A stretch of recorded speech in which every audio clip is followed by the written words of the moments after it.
Welcome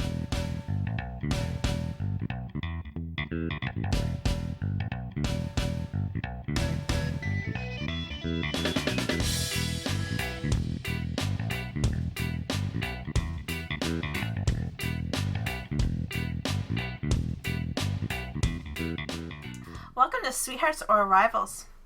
I'm Charlotte. I'm Justin. What are we doing today? Today we're going to do episode 2 of our Waxing Philosophical. Yes.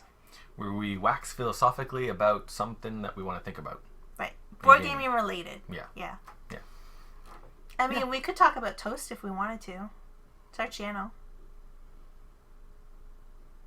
No. Okay. What's the topic today? Today's topic is an extension of our first topic where we talked about rules mistakes. And this is house rules. Mm-hmm.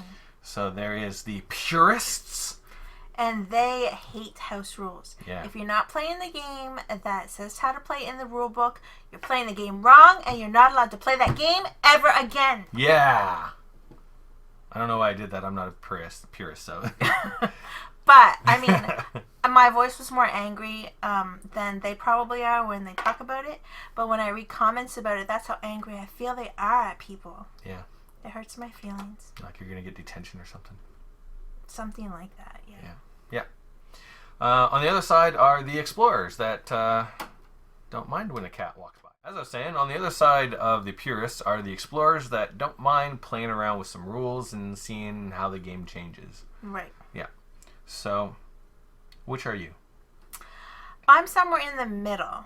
I'm not as far over as to, here's a box with a board and some bits in it, and do what you want with it. Yeah. Because I think that's what some of the purists say. You might as well just get a box of bits and a board and play whatever game you can invent. Yeah. I'm not that far. Like, I wouldn't want to invent my own game with a bunch of bits. No. But I feel that if I've purchased the game and I've paid whatever, $75 or $80 for this game, Yep. that's my game. Yeah. This is my house. Mm-hmm. I can do whatever I want within reason. Yep. With a game that I've purchased. That's a good point. I like to read the rules and blah blah blah. Mm-hmm. Well, you read the rules. True. We've established that. But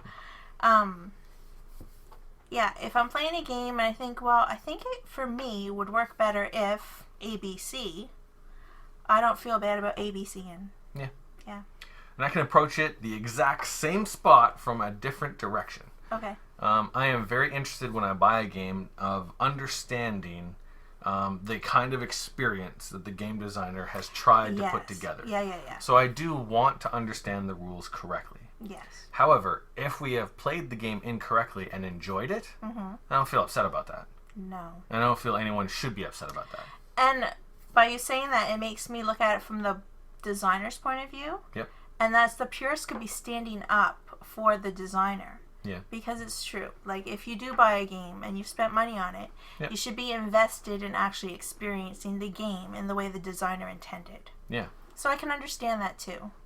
But I don't need to be barked at about it. No. The other thing too is I'm also very interested, being as involved in the hobby as we are, in, getting to learn and kind of know what designs are going to come from certain designers, because I know I'm a Stefan Feld fan. Yeah. So anytime a Stefan Feld game's coming out, I'm interested in checking it out. Mm-hmm. Not that I like all of his games, but enough of them that I'm going to be interested. Mm-hmm. Now, if I was playing every single Stefan Feld game wrong, then why would you be a fan? Yeah. Doesn't make any sense. No, you're right. Yeah. But again, at the same time, if somebody's playing the game wrong, did you have fun? Okay, great. That's what it was there for. Yeah. We're back! We're back. Sorry about that. We were trying out a new, just see if anyone would notice that we switched spots. And then I was so distracted by being on the other side. Yeah. It was like the wrong side of my brain was thinking, and I had no idea what I wanted to say anymore, so we had to switch back. Yeah. We tried to house rule something new. Didn't work. It didn't work, so we're going back purist. Yeah. Yeah. Accidentally that happened. Anyway. Yep. So, house rules. Yes. Do we have any house rules? We do have some, well, maybe a house rule. Couple. If you've watched any of our recent videos, we've uploaded Istanbul. Yeah. We were playing that game wrong for a long time. We think. Probably. Yeah. We misinterpreted a rule, we think. And we were having more fun playing it the way we were playing it before rather than the new way. Yeah. Or the correct way. And it's very interesting because the way that we were playing it with what we think is the wrong rule makes it actually a more difficult game. It does. It brings the game up to a midweight game, I would say. Instead of a gateway. Yeah, and I find that how the rule, if it's correct, we're going to email someone to find out. Mm-hmm. It does. It brings the difficulty of the game way down. Yeah. Yeah. So we're actually, as of this point of the recording of this, we don't actually know. According to the BGG, it kind of maybe looks like we were playing it wrong. On the BGG, they're very adamant that we are playing it wrong. Well, one person is. Yeah, but they could speak for a group. Maybe they've had discussions before and we didn't find them. So we don't know. Yeah. So we're going to email the designer or the company and just see if there's an FAQ that we can't find, something so we can get official ruling. But right now, in my mind, if we get the response to that says, yes, you were playing Istanbul wrong, the guy on BGG is correct, I could see that becoming a house rule like that. Right, and if you're curious, what's a house rule?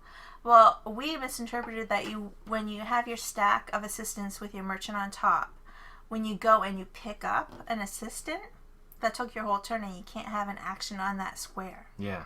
So that's how we were playing before. Although it seems to appear that when you pick up an assistant with your merchant stack, you can also take the action as well. Yeah. So it changes the game drastically those two ways. A lot. Yeah. And so, yeah, I could definitely see that being, oh, well, that's the official rule. We're house ruling it. And you know what else I would have house ruled if we still own the game? What's that? Aquasphere. Yeah. About how you took your points around that track. Yeah. I liked, when we were playing it wrong, I liked that better. I can't remember exactly how we were playing it wrong or what the right way is. We were taking points in phases. Yeah. Which allowed us to get around some of the restrictions. Whereas you're supposed to do everything all at once, find out your total, and then that's what you had to do. Yeah, that made the it game trickier. Way more hard. Yeah. Like, way more difficult. Yeah. Like, you're playing the game with one brain time behind your back kind of thing. Yeah. I actually felt cleverer for like finding this little loophole to help me get around some of the restrictions. It was like a mitigation thing. Yeah. Like to manage your points, which that part of figuring out how to manage it was fun. Yeah. And you're a big mitigator. Like you'd mitigate all day long if you could. Mitigation's awesome. I hate the word mitigation. So that would definitely be a house rule for Istanbul. Yeah. Because if we were purists and we had to play Istanbul by the correct rules every time, yeah, I honestly I don't think know if I'd I would keep it. Yeah, you'd be a traitor. I don't know. There's another expansion coming out, so maybe because I do like the game. With the expansion, it adds so much to the game. Yeah. So I probably would want to buy the expansion, see what that adds to the game, and then make my decision. Yeah. But that would be a hard thing for me to decide, trade it or keep it. And we don't have a lot of house rules, but I enjoy the way we play Istanbul a lot. Mm-hmm. It is It's a fun game. Yeah. So I wouldn't want to get rid of it. No. I just want to house rule it. Yeah. Other than that, we don't have a lot of house rules. One house rule that we have, a very minor house rule, is for Hyperborea. And in Hyperborea, you create the board with a bunch of tiles, modular. But they're all face down, so you don't know what they are until you actually go out and explore. And the problem with that is we have found that after doing exploration, we've realized, well, that was drastically weighed in your favor just by pure randomness. So what we do is, because mostly we play two-player games, is our house rule is we draft them. So we get a bunch, I think we get one extra, and then we take one and then we pass it around. And that way you kind of get a sense of what they are, and then once you have a number of tiles, you randomize them and put them out next to you. So, and then thematically we just say, well, at one point we knew it was out there, and it might have changed a little bit, but now we at least know a little bit. Mm. And it seems to bring down that, well, you're surrounded by mountains and you can't leave type. That luck bad, fest yeah. that could be good for you, or a luck fest that could like really Yeah. be a detriment to your game. Now, what I find really interesting about that is we played Grand Austria Hotel. We played that, and we played in that game at the very beginning. There are staff cards. So funny. And in the rule book, didn't it say on your first game, play with these certain ones? Yeah, very specific sets, or just randomly. Yeah, and I was like, oh, I don't want to look through this whole deck for those specific ones. We're game experts. Let's just deal in random and play with what we get. Oh my goodness. Like, Justin got the best. This is amazing combo. It reminds staff. me of that guy, the best and the worst on Board Game Breakfast. The best. He got the best hand of cards, and I got the worst. Yeah. It was awful. Yeah. Oh, he smoked me. Yeah, it was just amazing random combo that synergized so well together. Now it's just bang, bang, bang, bang. And all my cards were like, do this one time, do this only one time, do this one time. Like, they were all, I didn't get any end game scoring cards. Oh, so at the end of that game, frustrating game. Right in my brain, just light bulb goes off. We need to draft these at the beginning. And then reading the rule book a little closer before our second play, it's right there as an official variant. Expert variant. Draft the cards. Expert game. I think it should be all the time. Yeah.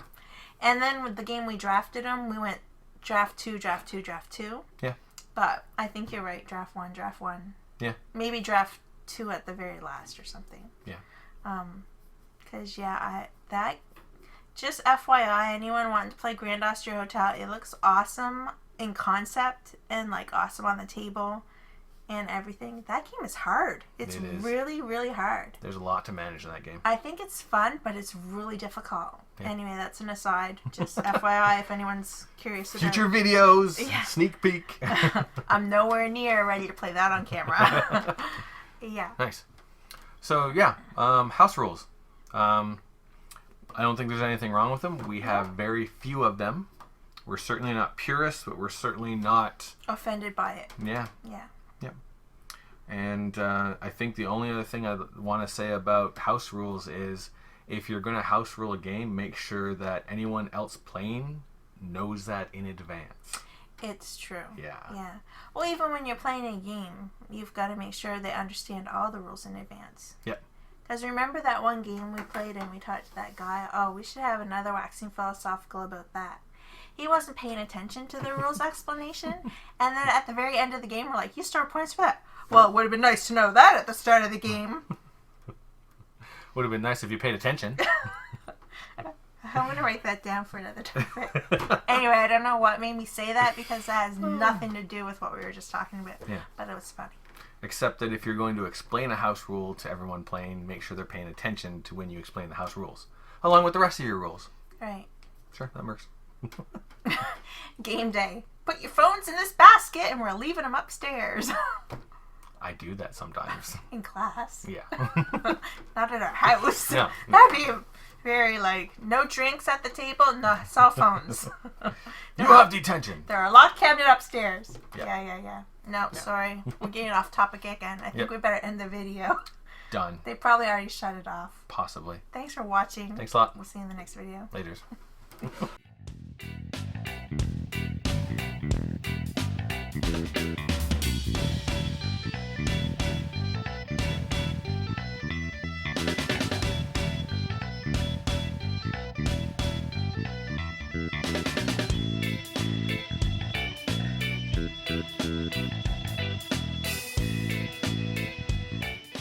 Welcome to Sweethearts or Rivals. I'm Charlotte. I'm Justin. What's on our table? No. Try that again. Yeah, this is going to be hard on this side. My brain doesn't process it. No! It feels funny. Awesome! You said that. She was like, oh, I'm so sorry. What an awesome blooper. Yeah. So, do you feel like... I don't know where I'm going with that. I know, it's hard now because we kind of lost our train of thought. Yeah. Being on the opposite side of the table. Yeah. Maybe we should switch back. Okay.